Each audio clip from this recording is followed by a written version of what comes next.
Okay mga kalog, samahan niyo akong install natin itong panel door.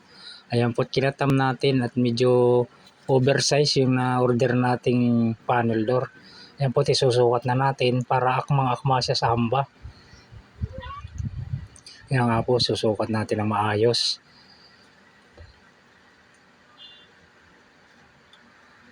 Ayan, matapos natin sukatin, i-install naman natin ngayon yung bisagra na binili natin. Ayan nga pong lalagay natin yung bisagra is stainless.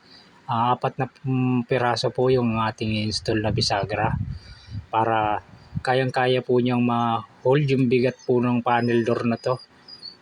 Medyo may kabigatan din po kasi yung panel door na to.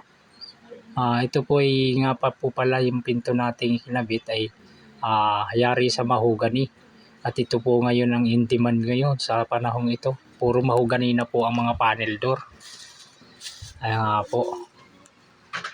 Ayan. Matapos nating i-install ngayon itong apat na bisagra, kumuha tayo ng katulong para may set up natin ng maayos yung panel door. Kaya nga po, nagpaalalay na tayo. Kaya po, ayun po, baka makita nyo, medyo malaki ang gap sa flooring. Yan nga po, nilagyan natin ng allowance para po sa pagta-tiles. Ayan nga po. Ayan po natin, ayos na po natin. Okay na po.